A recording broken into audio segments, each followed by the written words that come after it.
Jordan Peterson est un psychologue canadien qui devient de plus en plus une référence dans la critique de l'idéologie de plus en plus totalitaire qui gouverne l'Occident, non seulement dans son pays, le Canada, mais aussi aux États-Unis et dans presque tous les pays occidentaux. Il critique les politiques que cette idéologie, je le répète, de plus en plus totalitaire, impose et qui conduisent à la destruction et au suicide de leur société. Une idéologie qui promeut l'avortement, l'euthanasie, qui promeut l'idéologie du genre et qui n'hésite pas à punir, parfois même à emprisonner tous ceux qui s'y opposent. Peterson sait de quoi il parle, car pour avoir émis ses critiques, il a été condamné à la rééducation comme s'il était dans un camp de concentration chinois, s'il voulait garder sa licence de psychologue.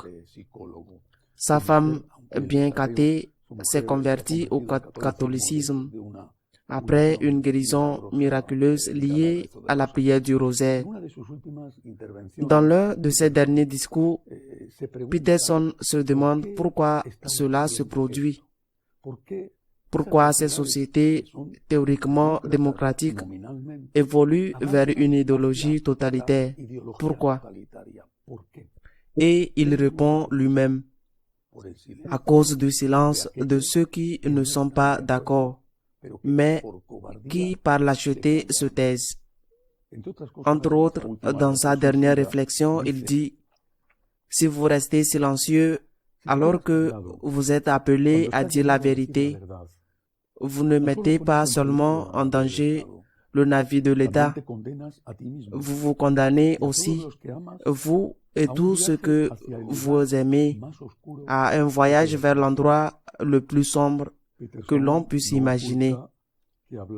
Peterson ne cache pas que s'exprimer signifie payer un prix, car les dictatures déguisées en démocratie ne tolèrent pas ceux qui s'écartent des principes qu'elles considèrent comme non négociables et justes, à l'opposé des principes que nous considérons comme non négociables, non seulement pour notre foi, mais aussi pour le bien de la société.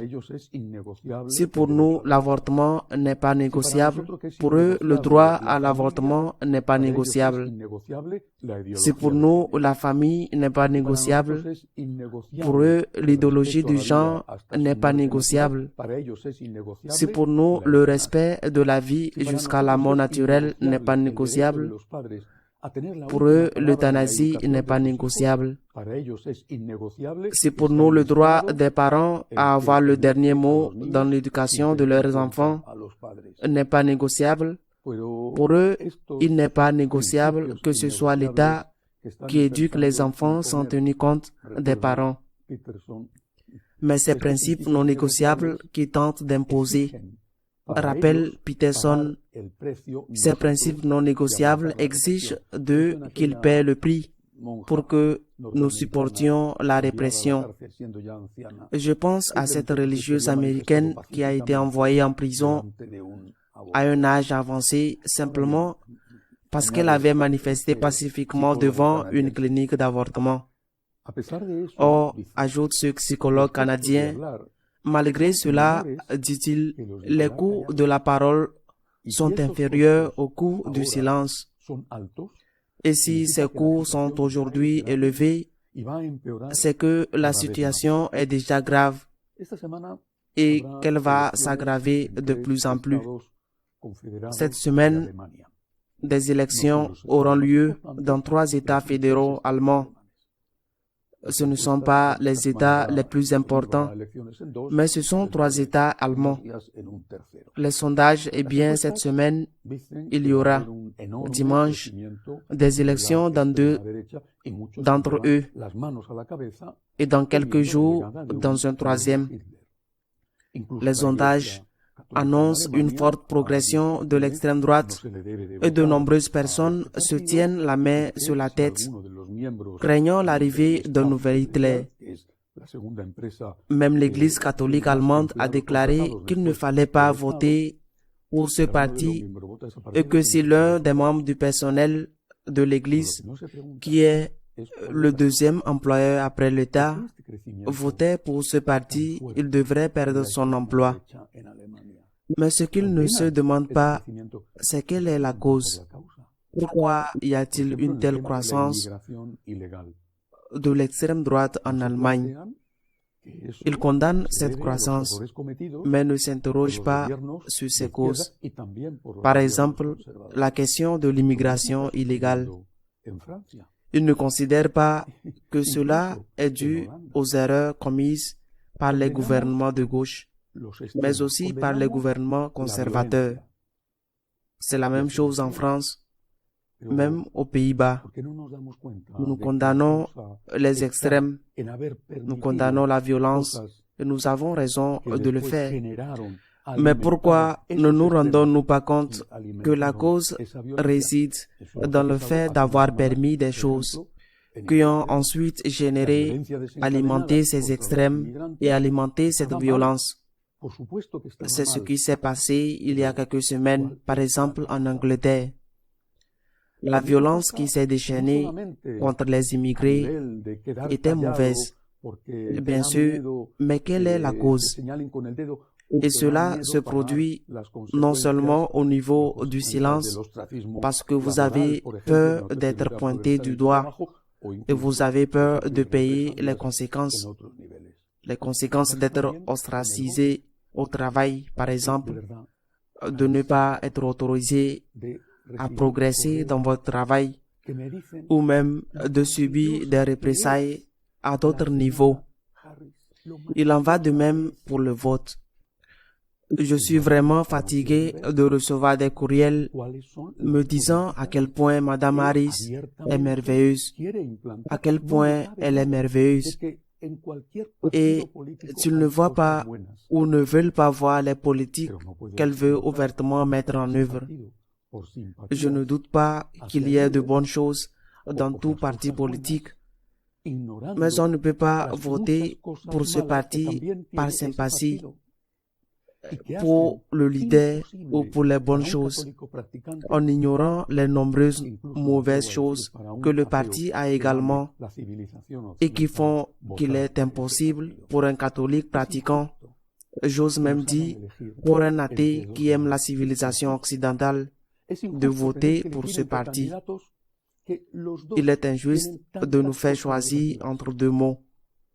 Il est injuste. Il est injuste d'avoir à choisir entre des candidats qui ont tous tant de choses négatives. Mais ce qui est pire, c'est de choisir le plus grand mal parce qu'il vous plaît davantage ou parce qu'il vous convient à court terme, parce qu'il vous promet quelque chose et qu'il ne tient généralement pas ses promesses. Vous êtes responsable non seulement du fait que votre silence, par peur d'en payer le prix, permet à l'idéologie totalitaire qui gouverne l'Occident de se répandre et de s'imposer avec toujours plus de force. Mais vous êtes également responsable des conséquences de cette idéologie. Par exemple, la mort d'innocents qui n'ont pas pu naître. Et vous êtes responsable par votre silence et aussi par votre vote.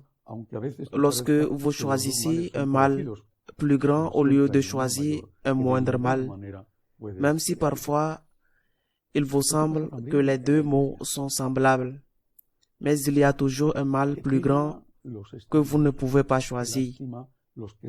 Cela se produit aussi dans l'Église. Quel dommage pour les extrêmes. Quel dommage pour ceux qui quittent l'Église. Quel dommage. La cause n'est-elle pas aussi dans le silence d'une majorité qui craint de perdre ce qu'elle a, la fonction par exemple, et qui se tait ou ne parle qu'en privé et à voix basse? Combien nous sommes peu nombreux à dire respectueusement qu'il y a une énorme confusion, qu'il y a beaucoup d'abus et que c'est cela qui provoque une réaction qui pousse beaucoup de gens à quitter l'Église, non seulement à partir avec leur siège vacant, mais à rentrer tout simplement dans l'apostasie et à s'éloigner de Dieu. Personnellement, je suis plus favorable au verset de José María Peman a écrit dans El Divino Impaciente.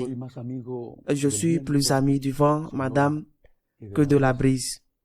Il faut faire le bien rapidement, car le mal ne perd pas de temps. Il faut faire le bien rapidement.